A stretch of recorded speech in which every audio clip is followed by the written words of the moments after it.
Everyone believed Lady Violet Sterling would die before her first wedding anniversary. Perhaps no one believed it more completely than her own husband.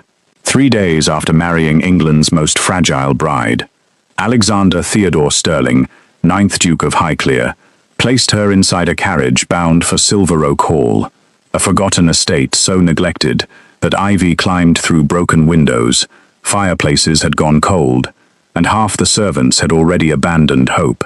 "Remain here until I return," he told her. He believed those words would be a farewell. Nearly 4 years later, the Duke finally came home, only to discover that the servants who had once obeyed him without question now stood behind the woman he had left behind. For the first time in his life, his title no longer made him the most important person inside his own house. This is the story of how a dying bride, buried in the countryside, became the beating heart of a dukedom, and how a duke had to lose everything he thought mattered before he understood what a home truly was. Good evening, dear friends, and welcome to another night beneath the candlelight. If stories of cold dukes, forgotten brides, and quiet women who conquer entire households with nothing but courage make your heart race, then you already belong here with us. Do us one small kindness before the tale begins. Press that like button, subscribe so you never miss a story, and tell us in the comments which city the night finds you in. Every comment is read. Every one of you is the reason these candles stay lit. Now settle in. Pull your blanket close, because tonight, a duke is about to learn that a house obeys a title, but a home follows a heart. Spring, 1872. The bells of St. George's rang across Hanover Square on a pale April morning, and half of London society crowded into the pews, not to celebrate a marriage, but to witness a curiosity. His Grace Alexander Theodore Sterling, 9th Duke of Highclere, master of one of the oldest dukedoms in England, whose principal seat stood among the green hills of Berkshire, was taking a wife at last. And the wife he was taking, society whispered behind gloved hands, was already halfway to her grave. Lady Violet Kensington, only daughter of the late Earl of Winthorpe, was 22 years old. She was gentle. She was educated far beyond what fashion permitted a lady. She was, by every honest account, exceptionally kind. She was also, according to the finest physicians on Harley Street, dying. A recurring illness of the lungs had shadowed her since childhood. It left her pale as winter linen, thin as a reed, and so easily exhausted that a single flight of stairs could steal her breath for an hour. London's drawing rooms had already composed her epitaph. The Duke, they said, had married a ghost. Violet heard the whispers as she walked down the aisle. She heard them the way she had heard them her entire life, with her chin lifted and her spine straight, because her father had taught her that dignity costs nothing and is worth everything. At the altar waited a man she had spoken to precisely 4 times. Alexander Sterling was 30 years old, tall as a cathedral door, with dark hair, a jaw carved from discipline, and grey eyes that gave away absolutely nothing. He was brilliant. He was respected in Parliament, and feared at the card table. He was also, as far as anyone could tell, entirely incapable of warmth. There was a reason for the ice, though Violet would not learn it for years. When Alexander was 14, his mother, the Duchess Eleanor, had fallen gravely ill. The physicians begged her to travel south, to warmer air, to any climate that might save her. She refused. She would not leave her husband's side, not for a season, not for a month, not for a single week. She loved him too much to breathe air he was not breathing. She died in his arms the following winter. Alexander stood at her graveside in the sleet and made himself a quiet, terrible promise. Love was a sickness. Love clouded judgment, weakened resolve, and put strong people into early graves. He would honor his duties. He would never surrender his heart. He kept that promise for 16 years. The marriage itself was not his idea. It was the fulfillment of an alliance sworn a generation earlier between the House of Highclere and the House of Winthorpe, a debt of honor between 2 dead fathers that Alexander, whatever else he was, refused to dishonor. When the old Earl of Winthorpe died and left his frail daughter without protection, the obligation came due, so Alexander married her. Coldly, correctly, the way a man signs a contract. At the wedding breakfast, he sat beside his new bride and addressed her exactly once. "Is the room too cold for you?" he asked. "No, Your Grace," Violet answered. "Thank you." That was the whole of their conversation on the first day of their marriage. Violet did not weep about it. She had buried her mother at 8, nursed her father through his final illness at 21, and outlived 3 separate physicians' promises that she would not survive her next winter. She had long ago stopped expecting the world to be tender with her. But that night, alone in an unfamiliar bedchamber in Highclere's London residence, she pressed her hand flat against her own chest, felt the stubborn, uneven drum of her heart, and made herself a promise of her own. "I will not spend whatever time I have left waiting for a man to love me. I will spend it being useful." She could not have known how thoroughly fate intended to test that vow. On the second morning of the marriage, a courier from the Foreign Office arrived before breakfast. There was a crisis on the continent. Delicate negotiations collapsing, old allies threatening war over new borders, and the crown required a man of Alexander's precision to untangle it. He was to sail within the fortnight. He might be gone a year. Alexander read the letter twice, and something in him, something he told himself was practicality, felt relief. He summoned his wife to the library. She came wrapped in a grey shawl, still pale from the exhaustion of the wedding itself, and stood before his desk like a petitioner rather than a duchess. "I am called abroad," he said. "The journey would kill you. The climate, the sea crossing, the pace of it. Your physicians would forbid all 3, and they would be right." "I understand," Violet said quietly. "You will go to Silver Oak Hall. It is a Highclere property in the north, quiet, remote, away from London's air. The staff there will see to your needs. Remain there until I return." He did not look up from his papers as he said it. If he had, he might have seen the exact moment her expression flickered, not with grief, but with recognition. She knew what Silver Oak Hall was. Everyone in her father's circle had known.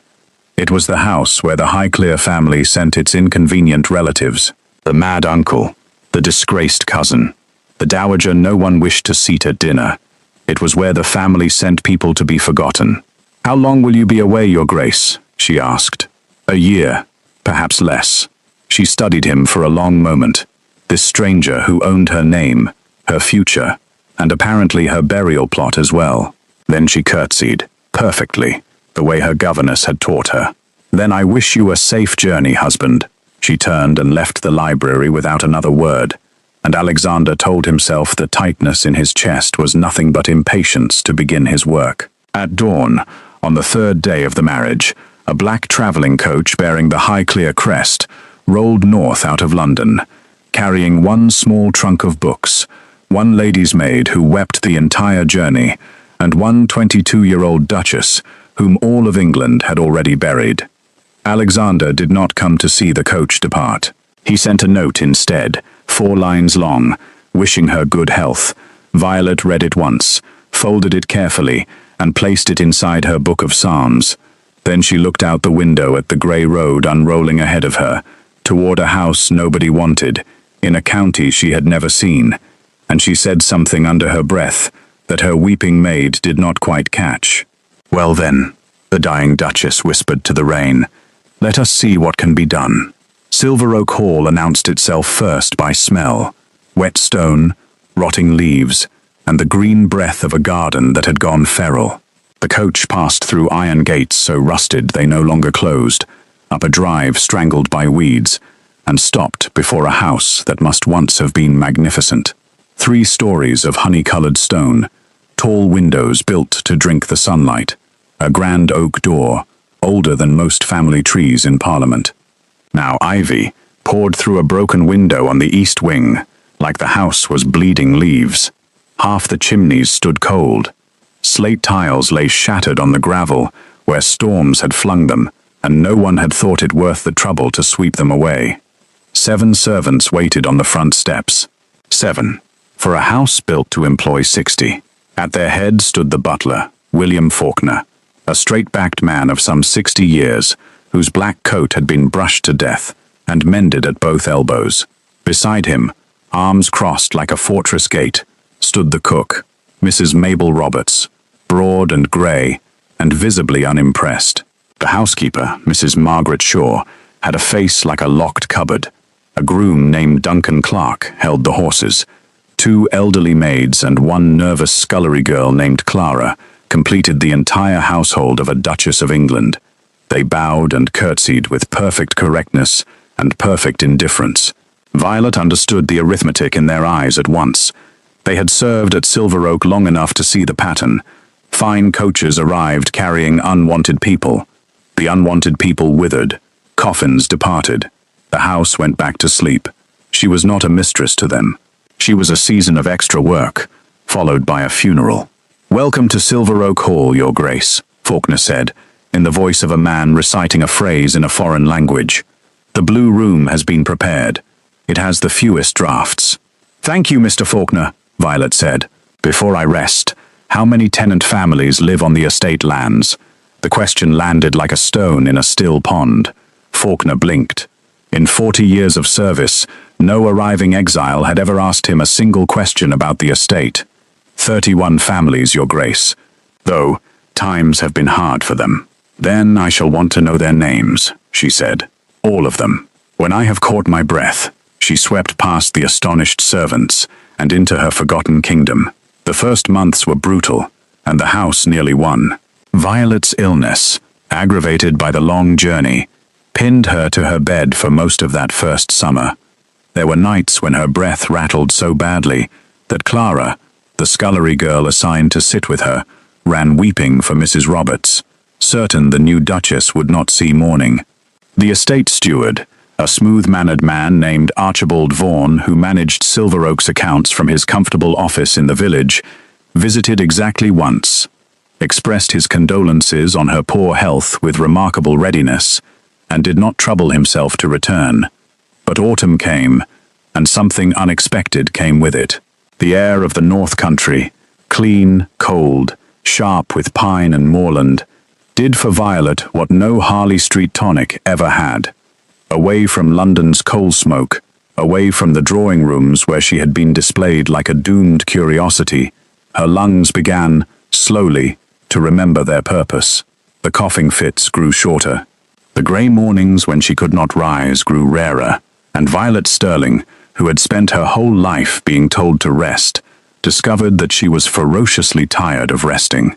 She began with the library, because books were the one territory where no one could tell a sickly woman she did not belong. Silver Oak's library held 200 years of estate ledgers, farm records and land surveys, all buried under dust thick enough to plant crops in. Violet read them the way other women read novels. She taught herself drainage and crop rotation from agricultural journals. She learned what a fair rent was, what seed cost, what a laborer's family needed to survive a winter, and, most interesting of all, what Silver Oak's accounts claimed to be spending compared to what she could see with her own eyes. The numbers did not agree. She noted it, quietly, and said nothing. Not yet. In October, she walked, on her own 2 feet, with Clara trailing behind in a panic, down to the tenant cottages for the first time. What she found there put iron in her blood, roofs that wept rainwater onto children's beds. A widow, named Mrs. Robinson, feeding 4 little ones on bread and boiled nettles. An old shepherd whose broken leg had been set crooked because the nearest doctor was 11 miles away, and cost a week's wages. That evening, Violet returned to the hall, sat down at the great desk in the library, and began writing letters. One went to her husband, care of the Foreign Office, a careful, respectful account of conditions on his land, with her recommendations. One went to Mr. Vaughan, the steward, requesting funds for the most urgent cottage repairs. Vaughan's reply arrived within a week, regretful, elaborate, and empty. The estate accounts, he explained, could not presently support such expenditures. Perhaps in the spring. Her husband's reply, never arrived at all. She wrote to him again in November, and in December she wrote to him on Christmas Eve, sitting alone in a cavernous dining room built for 40 guests, describing the frost on the windows and asking, in one unguarded line she almost scratched out, whether Vienna was very beautiful this time of year. Silence. Month after month, silence. Violet stopped hoping the silence would end, and did what she had promised the rain on the road north. She made herself useful. If the estate's money could not mend roofs, her own could. Her pin money, her small personal income, the little her father had left directly in her hands. She hired the village carpenter. She bought slate and timber and good wool blankets. She paid the crooked-legged shepherd's doctor herself. The servants watched all of this, the way sailors watch a strange light on the horizon, with suspicion, and then confusion, and then something that had not lived at Silver Oak Hall in a generation. Interest. The turning point came in February, in the worst of the winter, when the scullery girl Clara collapsed with fever. She was 15, an orphan, precisely the kind of small person whose death would have troubled no one of consequence. The other servants prepared for the familiar routine of loss. Instead, the Duchess of Highclere moved a chair into the servants' quarters and nursed the girl herself.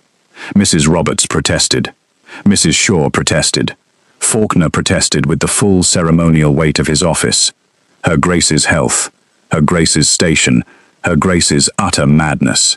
Violet listened politely to all of them, thanked them for their concern, and then went right on spooning broth into a servant girl's mouth at 2 a.m, pressing cool cloths to her forehead with hands that had been declared too weak to hold anything heavier than embroidery. Clara's fever broke on the 5th night. The next morning, Mrs. Mabel Roberts appeared in the doorway of Violet's chamber, with a tray the Duchess had not asked for. Real breakfast, hot and enormous, arranged with a care no meal at Silver Oak had received in years. The cook set it down, folded her arms, and delivered the longest speech she had offered her new mistress in 10 months. "You'll eat all of it, Your Grace. Every crumb. I'll not have you dying on us now that you've finally made yourself interesting." It was, Violet understood, a coronation. Spring, 1873, New Year's morning, 1875. Word travels in the countryside faster than any London gossip sheet, and by the spring of 1873, every farm, forge, and church pew within 20 miles knew 2 remarkable facts.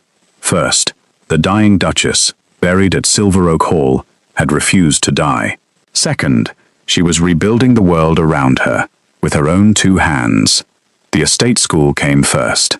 It had stood locked for 11 years, its schoolmaster long dead, its benches gnawed by mice, while a generation of tenant children grew up, unable to write their own names.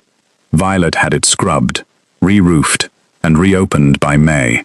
She could not yet afford a proper schoolmaster, so for the first months, the Duchess of Highclere taught the letters herself. 3 mornings a week, chalk dust on her black skirts, patiently coaxing the alphabet out of farm children who arrived barefoot and terrified of her, and left arguing about who would sit nearest her desk. The infirmary came next, 2 unused rooms off the old laundry, whitewashed and fitted with clean cots, stocked from her own purse, with bandages, tinctures, and a locked cabinet of medicines. She persuaded Dr. Elias Goodwin, a young physician from the market town who had more skill than patience, to ride out twice a week for a modest retainer. For everything in between, Violet studied his instructions the way she studied everything, completely, until half the parish simply called the infirmary Her Grace's surgery, and came to the hall with their burned hands and croupy infants. She renegotiated with the tenant farmers, 1 kitchen table at a time. She sat in their cottages, drank their weak tea as though it were the finest oolong, listened to men who had never in their lives been listened to by anyone in silk, and then adjusted rents to what the land could actually bear.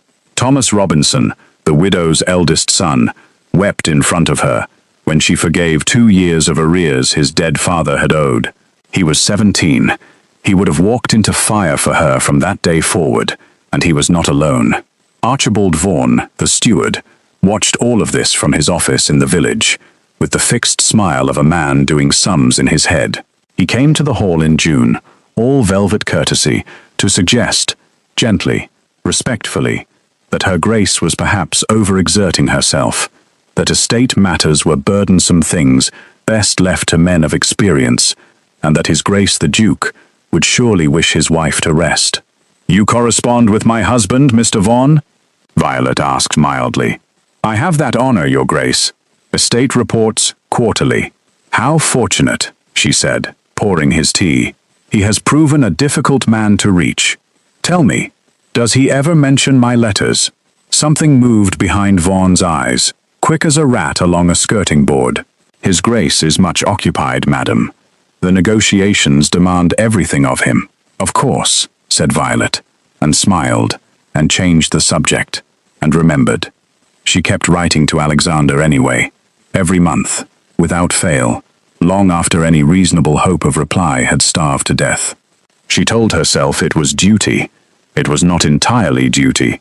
Some nights, sealing another letter that would vanish into the same silence as all the others, she allowed herself 1 minute, only one, to wonder about the man she had married, whether the ice went all the way through him, whether he ever, in some foreign candlelit study, thought of the wife he had filed away like an unpaid bill.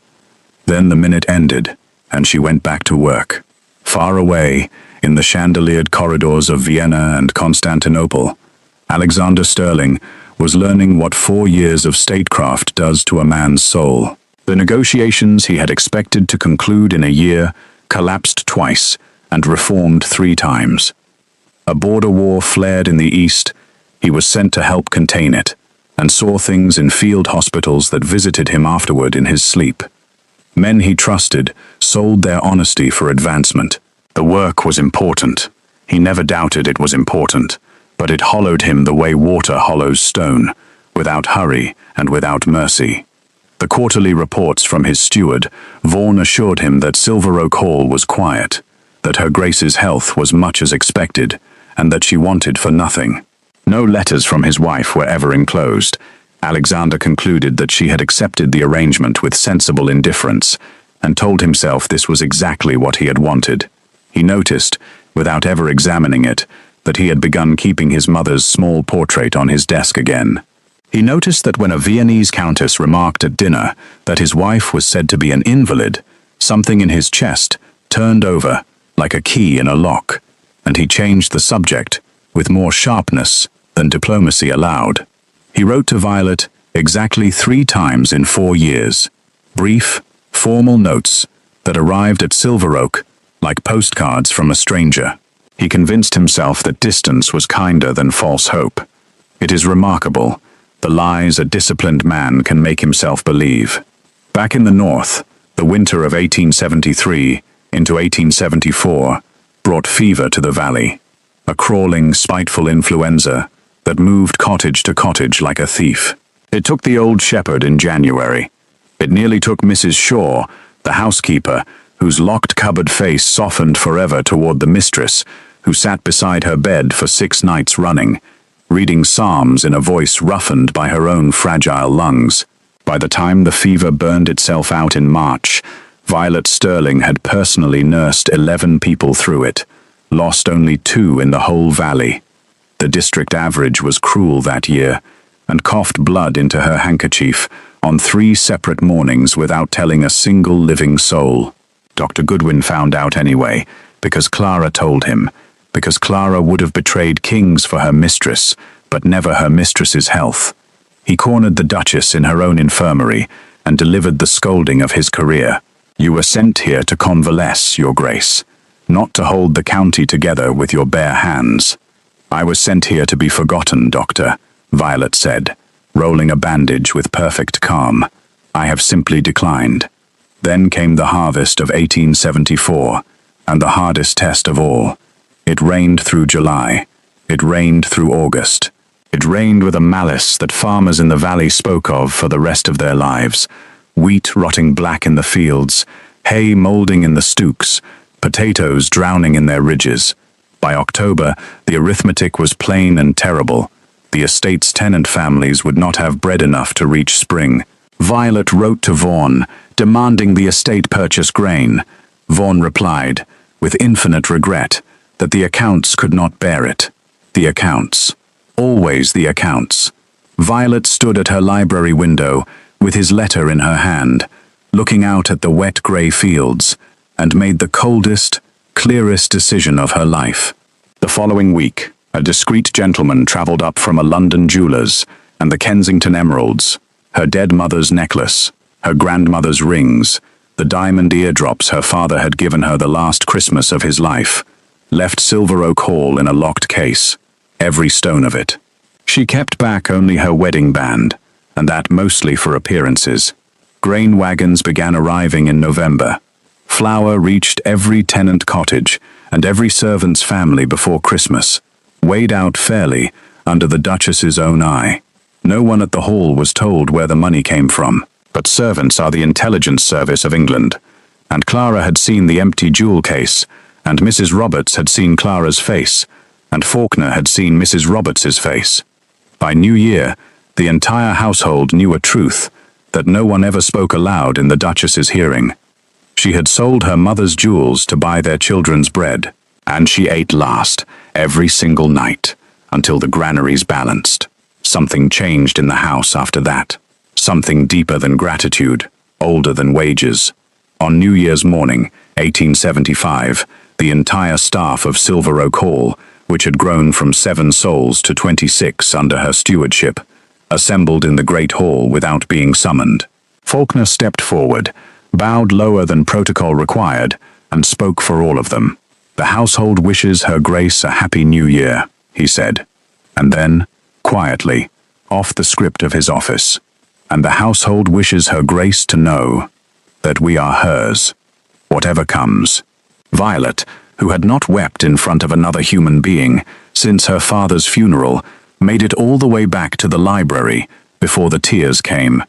They were not tears of sorrow. For the first time since a cold library in London, 3 days into a cold marriage, she was not alone. 1875, March 1876. Violet had suspected Archibald Vaughan for 2 years. In the spring of 1875, she stopped suspecting and started hunting. The estate ledgers had always whispered to her. Now, with 3 years of her own records to compare against Vaughan's official accounts, they shouted. Timber sold from the North Woods at prices no honest merchant would recognize. Repairs paid for in full that no cottage had ever received. Rents recorded at one figure in the tenant's own rent books. She checked, farm by farm, over months of quiet visits, and at a lower figure in the accounts sent to London. The difference, year after year, flowed into a gap in the paperwork exactly the shape of a steward's pocket. It was theft, on a grand scale, patient and elegant, and it had been running since long before her arrival. Vaughan had built his scheme on one simple architectural principle. Nobody important would ever inspect Silver Oak Hall. The estate existed to be forgotten. Forgotten estates do not get audited. He had not planned on the family sending him a duchess with a mathematician's patience and nothing but time. A younger woman, the woman Violet had been in 1872, might have confronted him in a blaze of righteousness. The woman she had become did nothing of the kind. A confrontation without proof would end one way. The word of a respected steward with 15 years of service against the word of a wife whose own husband could not trouble himself to write to her. Vaughan would burn his papers, cover his tracks, and she would be the hysterical invalid who imagined things.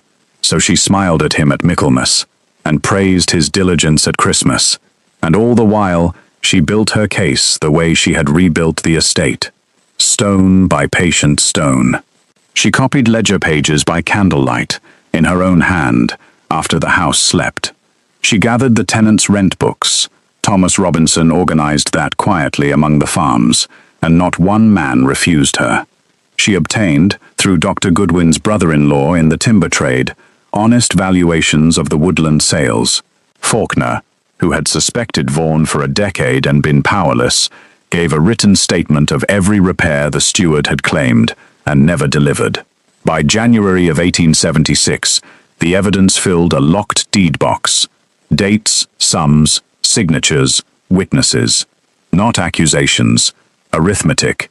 Then she wrote to the one man in her husband's world she had reason to trust.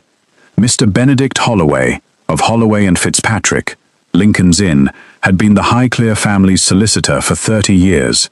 He had also been, once, a young lawyer, whom her father, the Earl of Winthorpe, had done a good turn when it mattered. Violet's letter to him was 12 pages long, supported by 40 pages of copied evidence, and organized with a clarity that Holloway would later describe to colleagues as the finest brief ever sent to me by someone I could not bill. He was on the northbound train within the week. Benedict Holloway spent 4 days at Silver Oak Hall, going through the deed box, and on the 4th evening he sat back, removed his spectacles, and looked at the young woman across the library table with open wonder. "Your Grace, have you any idea what you have assembled? This is not suspicion. This is a conviction, wanting only a courtroom." "Then take it to one, Mr. Holloway," Violet said. "Lawfully, quietly. I want no scandal splashed against my husband's name while he is abroad serving the crown. I want the money recovered for the estate, and I want that man never to hold power over a tenant family again." Holloway studied her a moment longer. "His Grace," he said carefully, "does not know what he has in you." "His Grace," said Violet, closing the ledger, "does not write." The lawful machinery, once started, moved with satisfying speed. In February 1876, Archibald Vaughan was arrested at his village office, with the estate's strongbox open on his desk. Confronted with the arithmetic, his velvet manners lasted less than an hour.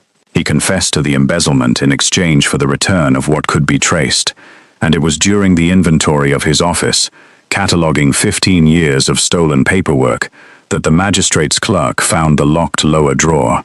Inside it, bundled in ribbon, lay years of letters, score upon score of them, sealed, unopened, every one addressed in the same elegant hand, to His Grace the Duke of Highclere. Every letter Violet had written to her husband in 4 years, intercepted. Vaughan had held the estate's outgoing post as steward, and he had made certain that no word from the inconvenient Duchess ever reached the Duke. A wife with her husband's ear was the one threat his scheme could not survive. Alexander's rare, brief notes he had allowed through, to keep the silence looking natural. Her replies, her reports, her warnings about the accounts, those he had buried in a drawer. Holloway brought the discovery to Violet personally, and for once in his careful lawyer's life, he had no idea what to say. She looked at the bundles for a long time. 4 years of her handwriting, 4 years of Decembers and harvests and small hopes, tied up in a thief's ribbon. Somewhere in those stacks was a Christmas Eve letter, asking whether Vienna was beautiful. "He never received them," she said at last, and her voice was strange even to her own ears.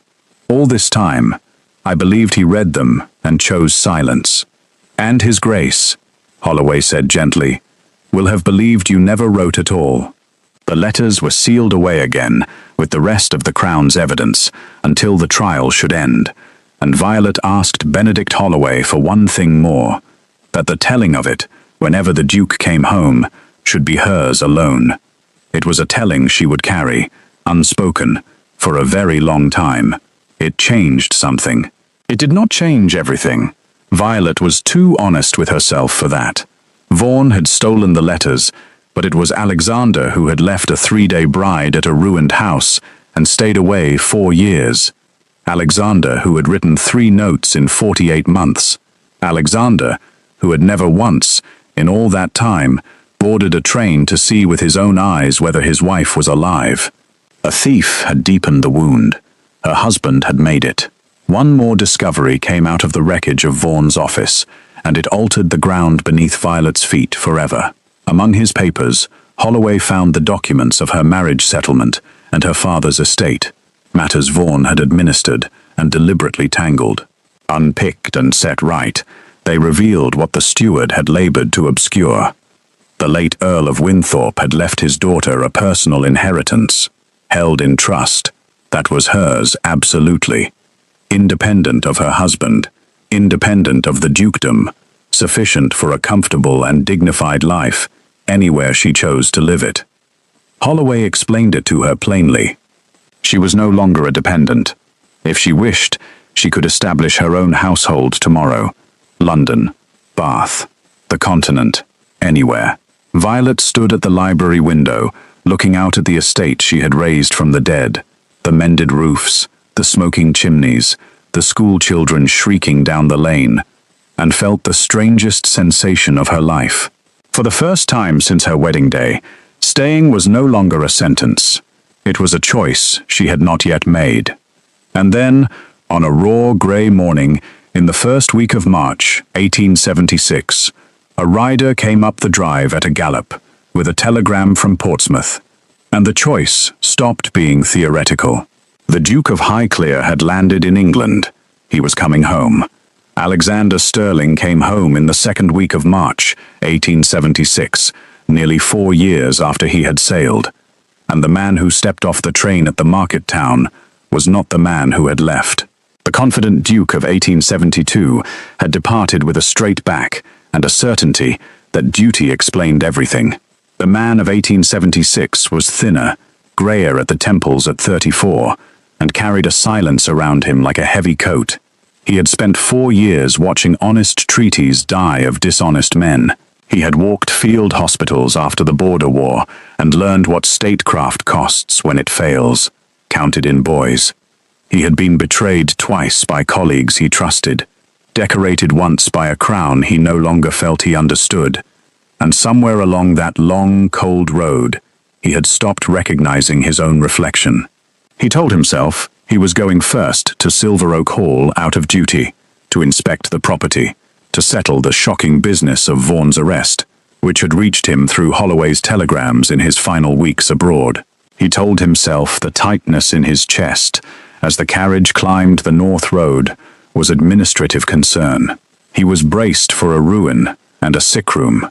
He had rehearsed, without admitting it, what he would say at a graveside if the worst had happened, and the letters simply hadn't reached him in time. What he found instead undid him by degrees. The rusted gates were gone. New iron gleamed black in the March light, and they swung open smoothly at his approach. The drive was raked gravel between clipped hedges. The east wing's windows blazed whole and clean. Smoke rose from a dozen chimneys. Somewhere behind the house, absurdly, impossibly, he could hear children laughing, and a school bell. The great oak door opened before his hand touched it, and the entire household stood assembled in the hall. Not 7 ghosts, 26 servants in pressed livery, ranked with a precision the London house would have envied, and at their head, not waiting at their head, he would realize later, but belonging at their head, stood a woman he genuinely did not recognize for the first full second. Violet Sterling was 26 now.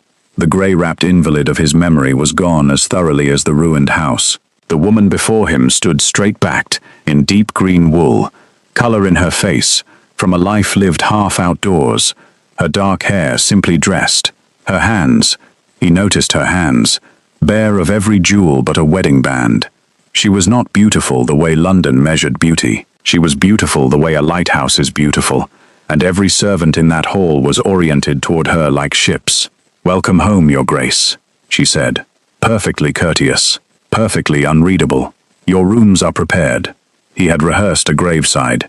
He had not rehearsed this. "The estate," he managed. There is a full accounting in the library," said his wife. "Whenever Your Grace is ready. Faulkner, His Grace will want tea after his journey." And she turned to see it done, and the household turned with her, and Alexander Sterling stood in the middle of his own ancestral hall, feeling, for the first time in his life, like a guest.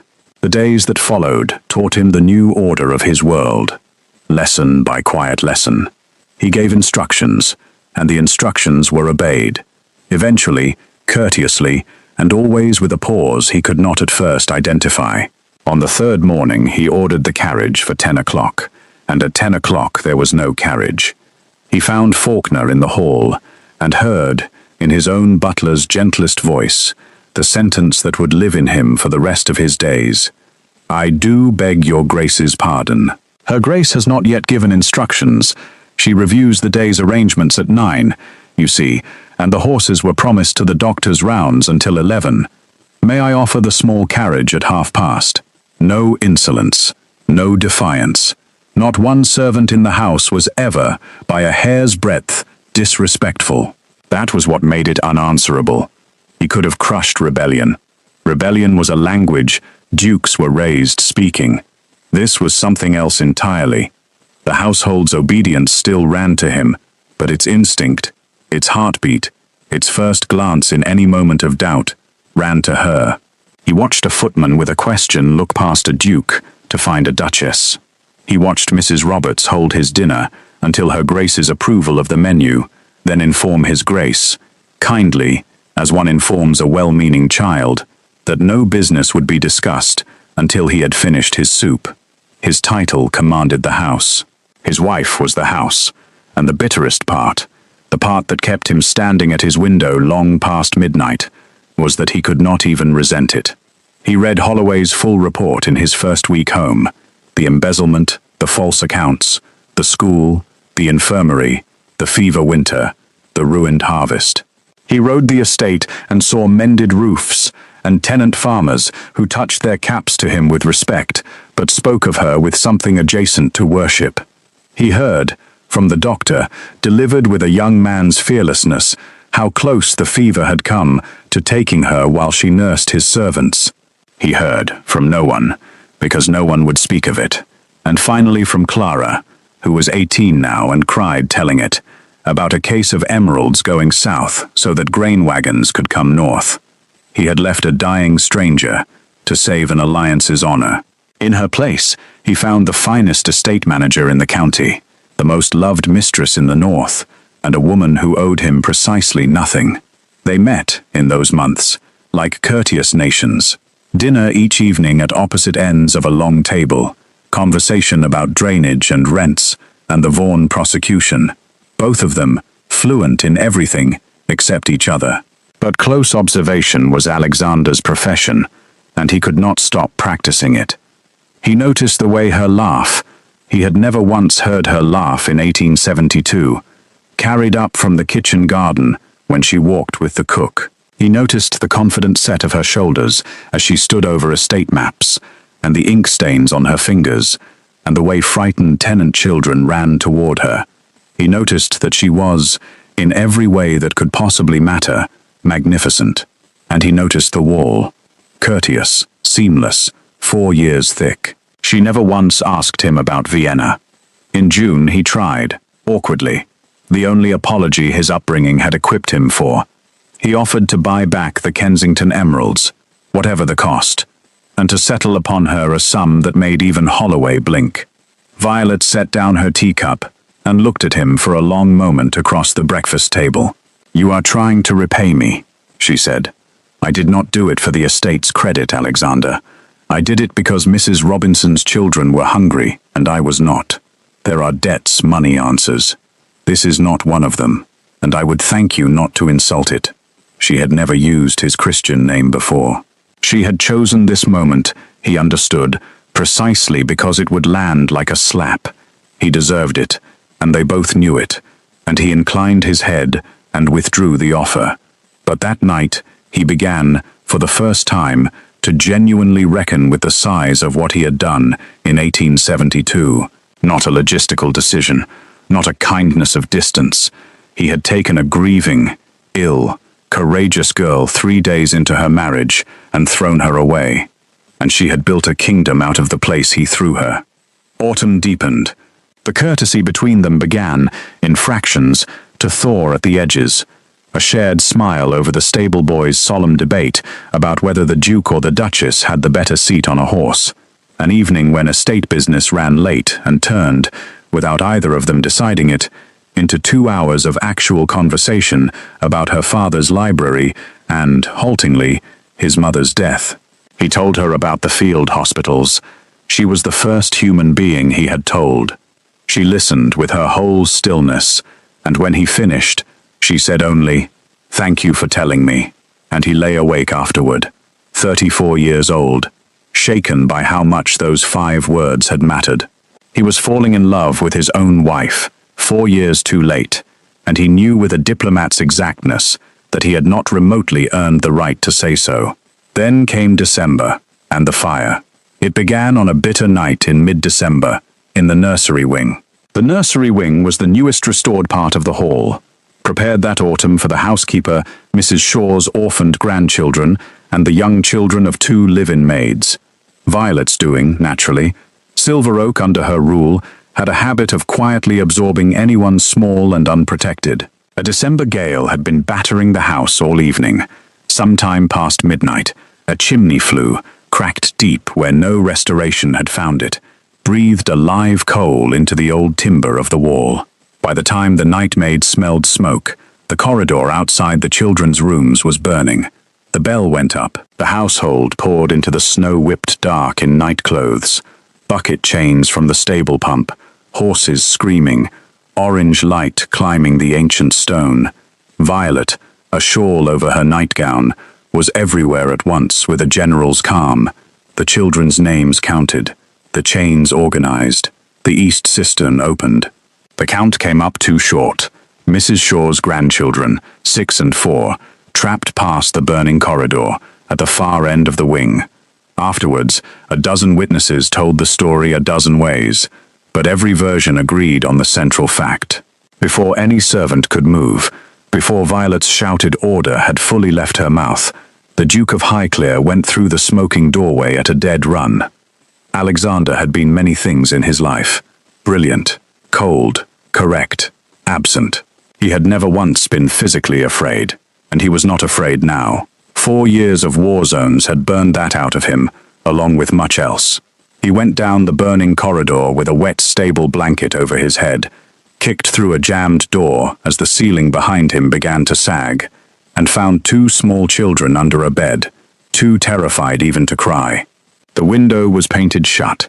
He broke it with his elbow and passed a 6-year-old and then a 4-year-old down into Duncan Clark's upstretched arms and the arms of half the household beneath, and then the corridor behind him fell in. And for one endless minute, the people of Silver Oak Hall stood in the snow, believing they had watched their duke die. He came out through the window himself, half falling into the crowd, burned along one forearm, his coat smoldering, his lungs full of smoke, alive. And the household that caught him was not catching a title. They put the fire out by dawn. The nursery wing was gutted. The hall was saved. Not one life was lost. And something in the order of the world had shifted in the burning of it, because when Alexander came down late the next morning, bandaged and grey, the servants who had spent 9 months giving him flawless, heartless correctness looked at him the way they looked at her. Mrs. Roberts put in front of him, unasked, a breakfast of frankly medical enormousness, and stood over him with folded arms until he ate it. Faulkner's bow, when he brought the morning's letters, had something in it that no protocol had put there. He had stopped being merely their duke. He had begun, at last, to be their master in the only coin Silver Oak Hall now traded in, the one its mistress had minted. Character. Violet came to him that evening in the library to dress the burn on his arm herself, because Dr. Goodwin was still busy with 2 smoke-sick maids. She unwound the bandage in firelight, and her hands were steady, and his were not. And for once in his articulate life, Alexander Sterling could not find one usable sentence. The silence stretched. Warm, dangerous, entirely new. "You might have died," she said at last, quietly, eyes on her work. "Yes. Why did you go in? You had 30 servants in that courtyard who would have gone." He watched the firelight on her bent head and told her the truth before he could stop himself. "Because they are yours," he said. "Everything in this house that is worth anything is yours." It seemed time I risked something for it. Her hands went still on his arm. She did not look up for a long moment, and when she did, her eyes were bright in a way he had never been permitted to see, and the air between them had gone taut as a bowstring. She was close enough that he could see her pulse at her throat. Close enough to... She stepped back.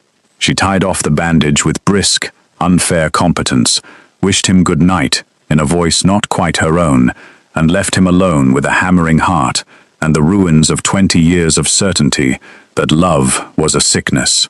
If it was a sickness, he thought, staring into the fire, then he was past all medicine, and the astonishing thing was that he had never in his life felt less afraid. The letters surfaced 3 weeks later, in the second week of January, 1877. The Vaughan prosecution had concluded before Christmas. 7 years penal servitude, restitution ordered, the newspapers mercifully brief. In January, the contents of the steward's sealed office were formally released to the estate, and Holloway shipped north 4 locked boxes of records for the Duke's review. Alexander worked through them methodically at the library desk, night by night, reconstructing 15 years of theft. In the third box, catalogued dryly by the court, among papers it no longer needed, he found the ribboned bundles. He knew her handwriting by now. He sat looking at the stacks for a long time before his hands would obey him. Years of letters, addressed to him, sealed, spanning the exact geography of his silence. Then he opened the first one, dated from that 1st October of 1872, and began to read, and did not stop until the candles drowned. He read a 22-year-old bride's careful, hopeful reports from a ruined house, the leaking roofs, the 7 servants, her plans, her requests for guidance that had never come. He read the letters turn practical and brilliant as guidance never came. He read a Christmas Eve letter from a girl alone in a 40-seat dining room, asking whether Vienna was beautiful this time of year. He read about Clara's fever, told lightly, and the influenza winter, told more lightly still, and he read the letter of October 1874, the harvest letter, the one asking the estate for grain, knowing, as its writer had not known, what she would do the following week, when no answer came. He read the last letter of all, dated 11 months before his return, 4 lines long, dry as bone. I shall not trouble your grace with further correspondence. The estate prospers. I hope Vienna was beautiful. V. She had reached for him for the better part of 3 years, into silence, believing, letter after letter, that he read her words and could not trouble himself to answer, and she had built her kingdom anyway, and greeted him at his own door with perfect courtesy, and never once, in 10 months under the same roof, thrown a single one of those hundreds of unanswered pages in his face. Faulkner, coming in at 2 in the morning to see to the lamps, found the Duke of Highclere at the library desk, with his head in his hands over a drift of opened letters, and withdrew without a sound, and said nothing to anyone, except, perhaps, in some private ledger of his own, where an account had just been settled. Alexander went to her the next morning. He found her in the estate office with her maps, and he stood in the doorway, looking like a man who had not slept, because he was a man who had not slept, and he did not manage any of the 3 speeches he had composed. I read your letters, he said. All of them. Violet, I answered 3 letters in 4 years because I believed you had sent none. I built my peace on your silence, and your silence was a thief's drawer, and his voice, the celebrated instrument that had held rooms full of chancellors, simply failed. There is no apology the size of it, I know that. I have not come to ask you to forgive 4 years. I have come to ask whether I might be permitted to spend the rest of mine deserving to be forgiven. Violet stood very still among her maps. 4 years of Decembers rose in her chest, and beside them, unbidden, a man going through a burning doorway, a voice in firelight saying, "Because they are yours." "I don't know," she said at last. It was the honest answer, and she gave it to him straight, the way she gave everything. I am not the girl who wrote those letters. I will not pretend a drawer full of paper undoes the choice you made when you sent me here. But, and something crossed her face, some door not opening but unbolting, I have noticed, Alexander, that you did not ask me to pretend. You are the first person in my life who has asked to earn something from me rather than assuming it or pitying it out of me. She looked at him for a long, level moment. Very well. Deserve it. You may begin with the spring planting. I warn you, I am a demanding tutor. It was not forgiveness. It was infinitely better. It was a beginning. Spring came early to the valley in 1877, and the Duke of Highclere learned to plant. Not from a distance. Not from a saddle. Violet's tutelage was exactly as demanding as advertised, and the tenant farmers of Silver Oak were treated that April to a sight none of them ever forgot. His Grace in his shirt sleeves, walking seed drills beside Thomas Robinson, being corrected, publicly, cheerfully, and often, by his own wife on the subject of drainage. He took the corrections. That was the thing the valley talked about afterward. He took them the way a clever man takes instruction from a master, and slowly, acre by acre and week by week, the North Country began to render its verdict on the returned Duke, and the verdict was, he'll do. The two of them worked side by side through that whole radiant spring, and the working changed everything, because work was Violet's native language, and Alexander was finally, fluently, learning to speak it. And underneath the work, day by day, something else was catching fire. Slow, banked, and unmistakable.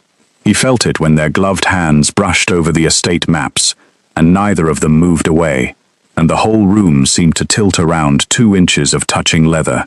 She felt it when she looked up from the ledgers at midnight to find him watching her across the library with an expression that made her forget, completely, what column she had been adding.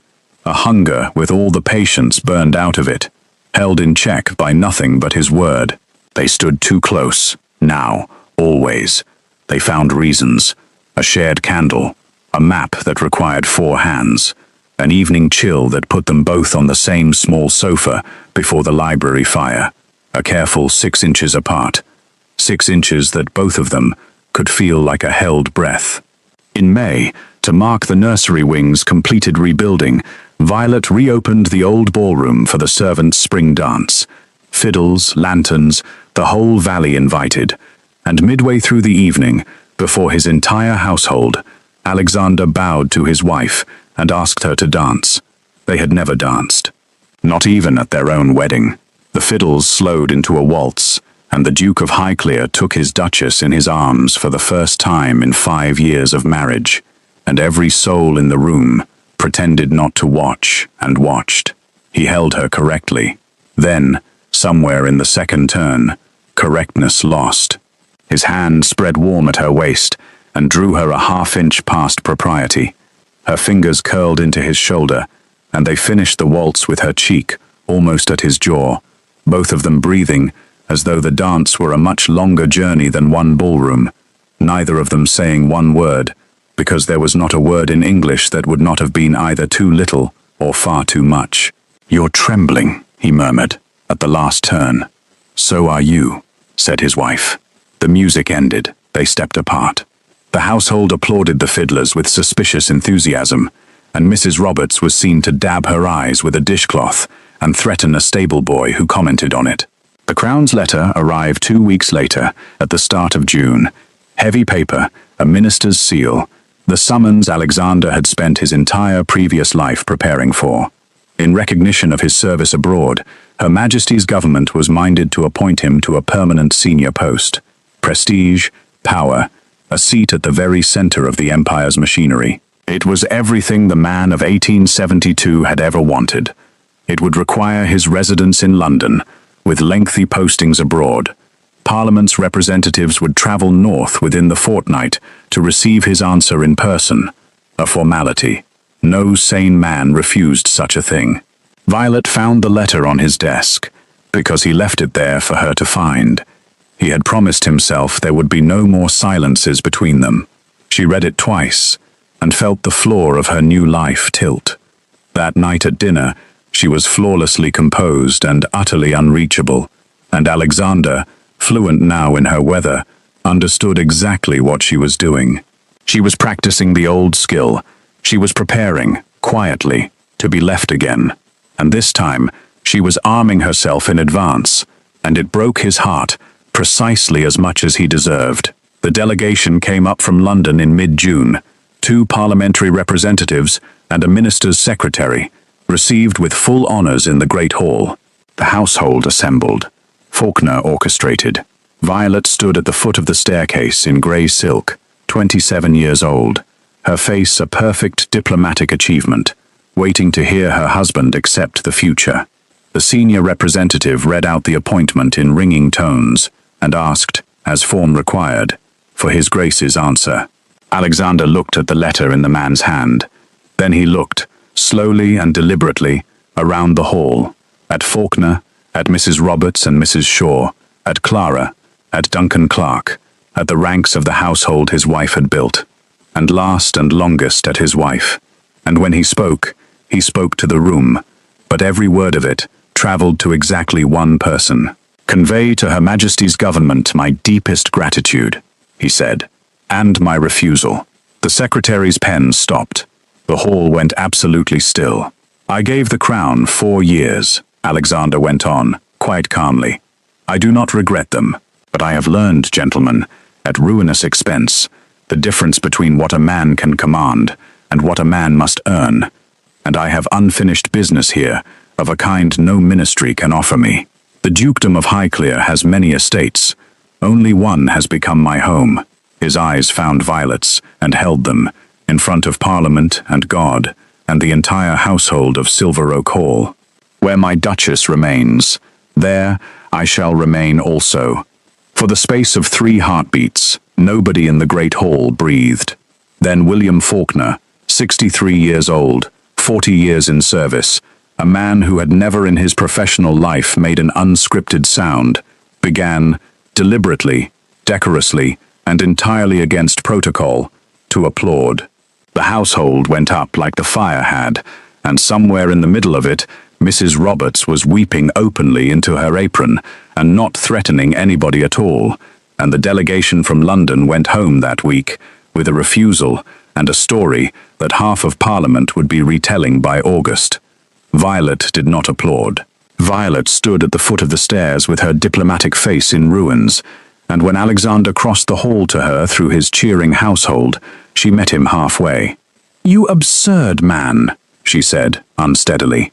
"That post was your life's ambition." "It was the ambition," said Alexander, "of a stranger I used to be." "Violet, I am not asking you to forgive 4 years. I am telling you where I will be for the next 40, if you'll have me. And there, in front of everyone, because Silver Oak Hall had earned the right to see it." The Duchess of Highclere took her husband's face in her 2 capable, ink-stained hands and kissed him. It was not a London kiss, brief and correct. It was 5 years long.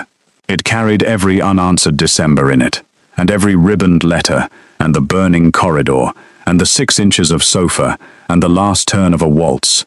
And when they finally broke apart, both of them slightly wrecked, the household's cheering had reached a volume that frightened the horses, and their marriage, the real one, had at last begun. They were married already, of course, by law and church, 5 years over, but that June they began again properly, from the beginning. And the beginning, this time, burned. He courted his own wife through the long midsummer evenings with a thoroughness that scandalized and delighted the entire county. Wildflowers on her ledgers, rides at dawn, and a quality of attention that made her feel, she told him once, like the only lit window in England. She discovered that her contained, disciplined duke, once unlocked, was not contained at all, that he would pull her into the shadow of the rose walk and kiss her until her pins came loose, that his voice, saying her name against her hair, could undo a day's composure in 3 syllables. They renewed their vows in the estate chapel on a golden evening at June's end, before the whole household, with Clara sobbing in the front pew. And the wedding night that followed, 5 years deferred, was everything the first one had never been. Unhurried, reverent, and molten. 2 people who had earned every inch of each other finally coming home. The last candle in the Duchess's chamber burned out untended, and the household, wisely and gleefully, asked no questions when neither grace appeared before noon. The summer of 1877 was, by the unanimous account of everyone who lived through it, the happiest season Silver Oak Hall had known in 100 years. And in September, Violet began to suspect what Dr. Goodwin confirmed before the month was out. She had conceived in July, in the first full flush of that new-made marriage. And the Duchess of Highclere was carrying a child. Alexander received the news in the library, where all the great scenes of their life seemed determined to occur. And this man who had faced down chancellors and walked into fire had to sit down abruptly on the map table and hold on to his wife's hands as though the room were at sea. Then terror arrived, hard on Joy's heels. Her lungs, her history, every Harley Street sentence ever pronounced over her, and Violet watched him marshal it and master it and ask, humbly, what she needed, and loved him the more for the visible effort. What she needed, it turned out, was to be trusted, and he had finally learned how. The pregnancy ran its full 9 months, through a household gone quietly ferocious with protectiveness. Mrs. Roberts cooking as though for a regiment, Dr. Goodwin attending weekly, the Duke rediscovering, in the winter of 1877 into 1878, that he was capable of prayer. Her health, the health she had rebuilt in this valley's clean air over 6 years, held, better than held. She worked her ledgers to the last month, waddling magnificently between the library and the estate office, defying all instruction, and the Duke learned the final lesson of his education, which was when to stop giving instructions. On a bright, wild morning in April, 1878, 9 months to the season from that midsummer beginning, 6 years almost to the day since a dying bride first rattled up the weed-choked drive, the bells of the estate chapel began to ring, unscheduled, and rang for an hour. The Duchess of Highclere, 28 years old, whom all of London had buried before her first anniversary, had been safely delivered of a son. They named him Theodore Kensington Sterling, his father's name and his mother's house, Marquess by courtesy, heir to the Dukedom of Highclere, and, within roughly a week, the undisputed tyrant of every adult at Silver Oak Hall. Faulkner was observed making faces at him. Mrs. Roberts declared him the image of her grace, and dared the world to differ. The stable boys opened negotiations regarding his first pony, a decade in advance. On a warm evening in that first week, Alexander stood at the nursery window, the rebuilt nursery, in the wing he had once carried children out of, with his sleeping son against his shoulder, looking out over the mended roofs and the smoking cottage chimneys, and the green rising fields of the estate nobody had wanted. Violet came and stood inside his free arm, where she now belonged, and for a long time neither of them spoke. 22 years ago, Alexander said at last, quietly, I stood at my mother's grave and swore that love was a weakness that put strong people in the ground. I have never in my life been so wrong about anything, and I have been wrong about a great many things. Violet leaned her head against him and watched the sun go down over her kingdom. You were half right, she said. Love did bring someone back from the grave. It simply worked in the other direction. Every debt in the valley, by then, had been paid in its proper coin. Archibald Vaughan was breaking stone in a convict yard, his stolen fortune restored to the estate that rebuilt the school with it. Benedict Holloway had a silver inkstand from the Duchess and dined out on the story for years. Clara had been promoted to lady's maid, Thomas Robinson to understeward, and Mrs. Robinson's cottage had the finest roof in the county. The servants who had once chosen a forgotten bride over a duke's title now served, at last, a master worthy of their mistress. And the house that had been a place of exile for 3 generations of unwanted Sterlings had become the one thing no title, no fortune, and no act of parliament could ever make it. A home. And it belonged, every stone, every soul, every ringing bell of it, to the frail bride they had all left there to die. Dear friends, before you go, linger with us one moment more by the fire. If Violet's courage tightened your throat, if the Duke's redemption made you believe cold hearts can thaw, then this channel was built for you, and we would be honored to have you stay. Press that like button so this story finds another lonely soul who needs it tonight. Subscribe and ring the bell so no tale ever reaches the fireside without you. And tell us in the comments, could you have forgiven Alexander, or would you have taken your inheritance and walked away? We read every answer, and your words decide which stories we tell next. Thank you, truly, from all of us, for spending this hour in the candlelight of Silver Oak Hall. Stories like this one exist because you watch them, share them, and carry them with you, and we do not take a single minute of your evening for granted. Next time, we return to the ballrooms and shadowed corridors of Victorian England with another tale you won't forget. A penniless governess, a widowed earl with a locked east wing, and a secret that all of London would kill to keep buried.